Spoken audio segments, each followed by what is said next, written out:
পাহাড় ছেড়ে এবার পাড়ি সমুদ্রে। তবে এই সমুদ্রের সাথে মিশে আছে গভীর জঙ্গল। এবারের ডেস্টিনেশন হাবালিকাঠি, যা উড়িষ্যার ভিতরকণিকা ন্যাশনাল পার্কের অন্তর্গত একটি সি বিচ।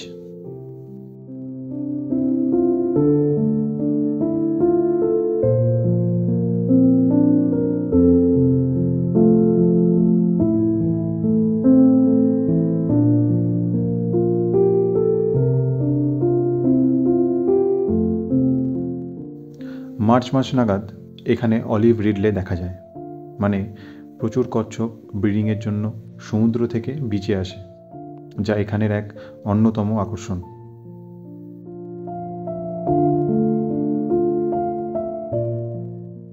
আমরা আছি টোটাল 5 জন।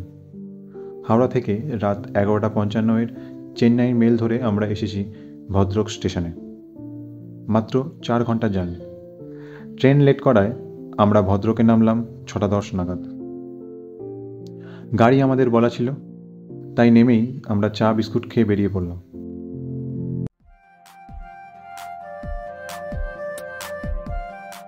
গাড়ি যাবে গুপ্তি পর্যন্ত। পৌঁছতে সময় লাগবে প্রায় 3.5 ঘন্টা। গাড়ি এগিয়ে চলল। মাঝে এক জায়গায় দাঁড়িয়ে ব্রেকফাস্ট সেরে নিলাম।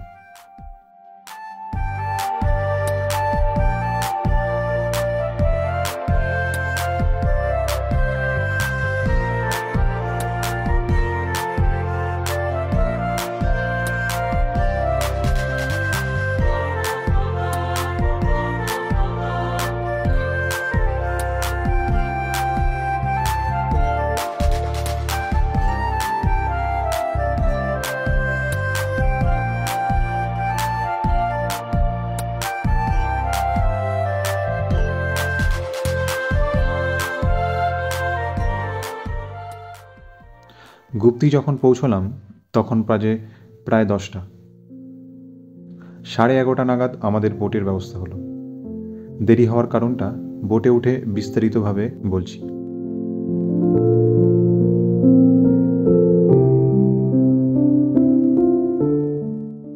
সামনে সাদা নয়, পেছনের বোটটা আমাদের। সামনেরটা ইমার্জেন্সি পরিস্থিতির জন্য রাখা। বোট চলা শুরু করলো তার নিজস্ব ছন্দ। এবার বলি দেরি হওয়ার কারণ।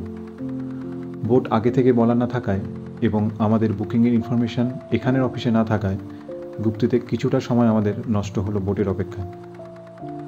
গভর্নমেন্ট অফিস থেকে জানতে পারলাম যাদের হাবালিকাঠিতে বুকিং তাদের প্রায়োরিটি আগে দেওয়া হয়। বাকি নর্মাল যারা হাবালিকাঠি সাইট সিইংয়ের জন্য যাবেন তাদের বোট অ্যাভেলেবেল থাকলে তবেই দেওয়া হয়। গভর্নমেন্ট অফিস থেকে গভর্নমেন্ট বা প্রাইভেট 2 ধরনের বোট বুকিং করা যাবে। ভাড়ার তেমন কোনো পার্থক্য নেই। এবার বোট বুকিং নিয়ে কিছু কথা জানিয়ে রাখি। আমাদের বোটটি প্রাইভেট বোট। আমরা যতদিন থাকব ততদিন বোটটি আমাদের সাথে থাকবে এবং আমাদের নামাবে আবার গুপ্তিতেই। যদি আপনি অন্য জায়গায় সাইট সিইং করতে চান তবে আপনাকে আলাদা ভাড়া দিতে হবে। আমরা কোনো সাইট সিইং করব না। আমাদের মোট পড়েছে 9,000 টাকা 2 দিনের।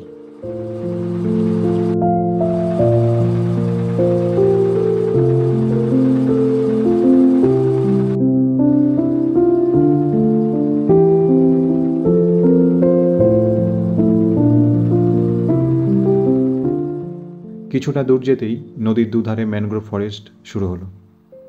পশ্চিমবঙ্গের সুন্দরবনের পরেই ভারতবর্ষের দ্বিতীয় বৃহত্তম ম্যানগ্রোভ অরণ্য হলো উড়িষ্যার এই ভিতরকণিকা, যা নোনা জলের কুমিরদের জন্য বিখ্যাত। এছাড়াও বিরল প্রজাতির একাধিক পশু পাখি দেখা যায় এখানে।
এই যে সামনের স্টপটা দেখতে পাচ্ছেন, এখানেই আমরা নামব।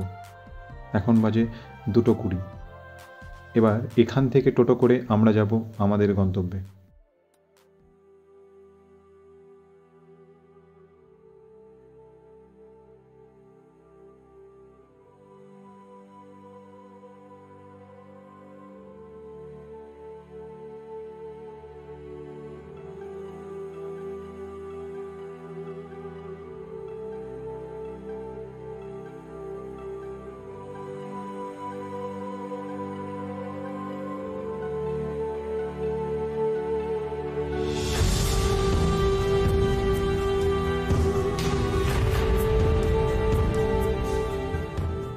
এগিয়ে চললাম টোটো করে।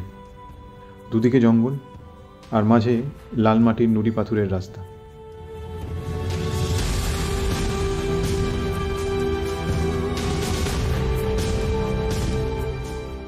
ছোটবেলায় সকালে পুরী ঢোকার সময় দূর থেকে সমুদ্রের যেই গর্জন শোনা যেত, তেমনি এই বিচে ঢোকার আগেও টোটো থেকে শোনা গেল সেই গর্জন। মাত্র 10 মিনিটে এসে পৌঁছলাম হাবালিকাঠি সি বিচে।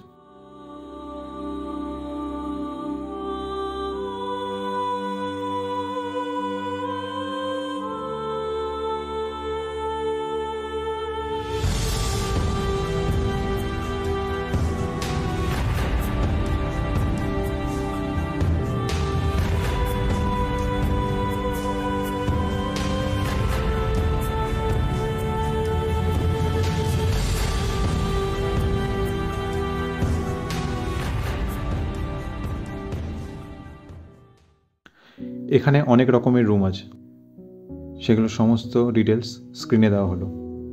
বুকিং আপনারা সাইট থেকে করতে পারেন, তাছাড়া হাবালিকাঠির ট্যুরিজম হেল্প ডেস্কে কল করেও করতে পারেন। সাইটের লিঙ্ক ডেসক্রিপশন বক্সে দেওয়া হলো। আমাদের বুকিং ছিল 2টো ডলফিন রুম, যা লাগোয়া একদম জঙ্গলের সাথে এবং সামনেই সমুদ্র।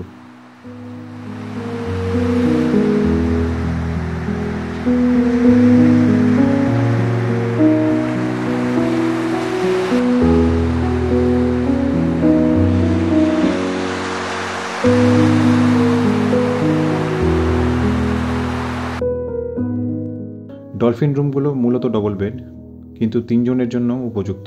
অ্যাটাচ বাথরুম রয়েছে।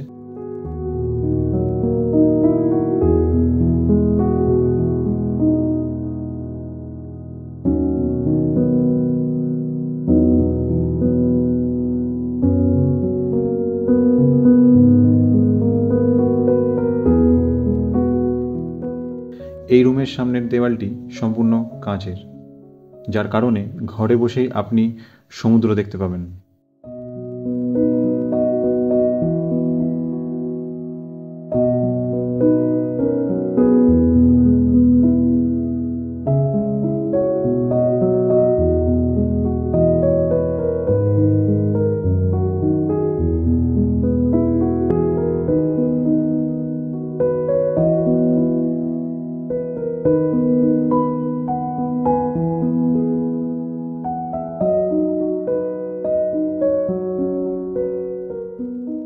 আর এই হলো এখানের খাবার জায়গা।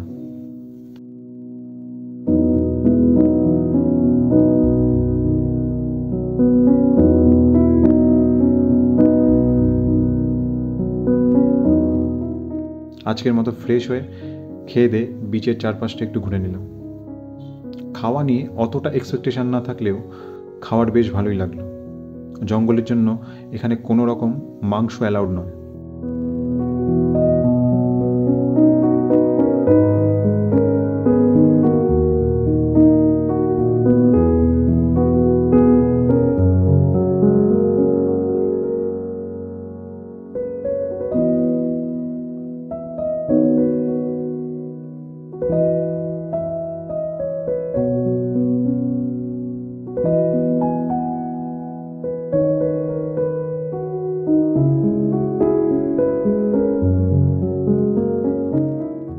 সন্ধেবেলা চা আর পকোড়ার সাথে জমিয়ে আড্ডা দেওয়া হলো। শুনতে পেলাম যে রাস্তা দিয়ে আমরা এসেছি সে রাস্তায় মাঝে মাঝে রাতের মধ্যে কিং কোবরা দেখা যায়।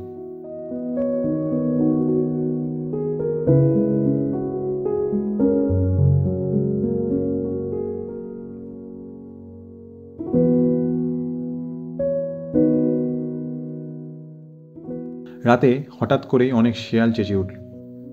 তারপর ঘর থেকে টর্চ জ্বালতেই দেখতে পেলাম অনেকগুলো চোখ জ্বলজ্বল করে উঠল।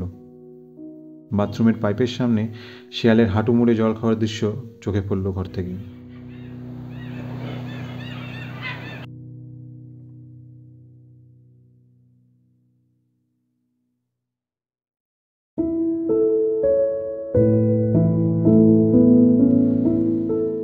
পরের দিন সকাল 6টা নাগাদ কুয়াশার জন্য সূর্যের দেখা মিলল না।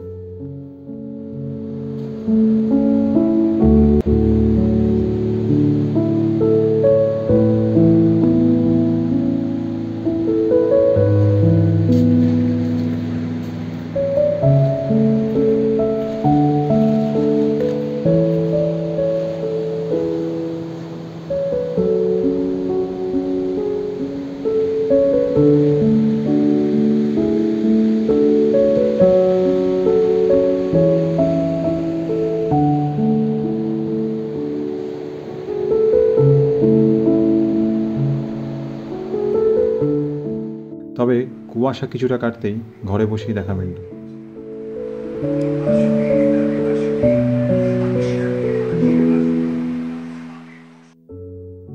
6:30 নাগাদ চা দিয়ে গেল রুম।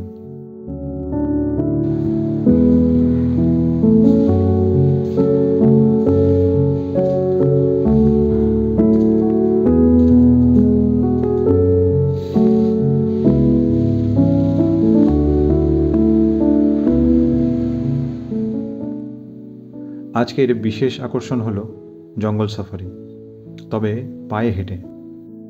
সঙ্গে থাকবে একজন লোকাল লোক গাইড হিসেবে। 9টা নাগাদ ব্রেকফাস্ট সেরে রওনা হলাম জঙ্গলে। পথে দেখা পেলাম সাপের খোলস। গাইড বললেন কিং কোবরার।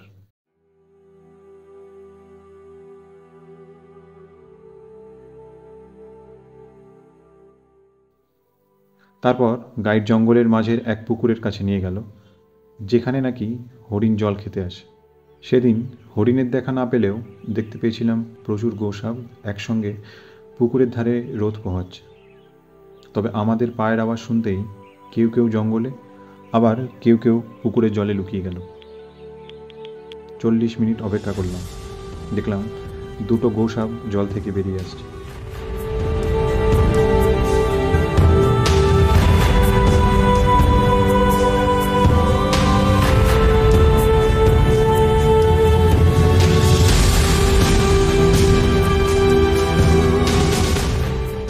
ফেরার পথে দেখা মিলল শিয়ালের।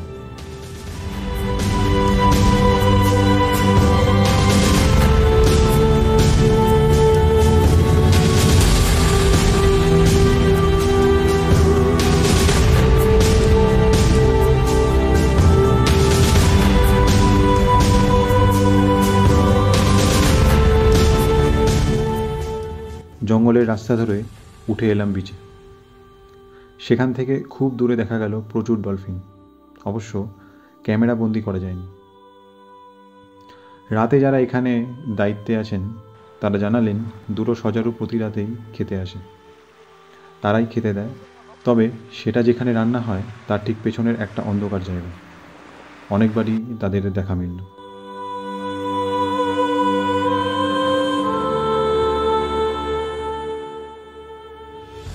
আজ সকালে আমাদের বাড়ি ফেরার পালা। তবে যাওয়ার আগে আরও একবার জঙ্গলে গেলাম গাইডকে নিয়ে। সেই সময় এক মুহূর্তের জন্য একটা হরিণকে ওই জঙ্গলের মধ্যে দেখলাম। প্রায় চোখের পলকে একটু আওয়াজ পেতেই কোথায় গায়েব হয়ে গেল। ফেরার পথে বিচে বালির উপর অসংখ্য প্রাণীর পায়ের ছাপ দেখতে পেলাম, তার মধ্যে একটি হায়নার।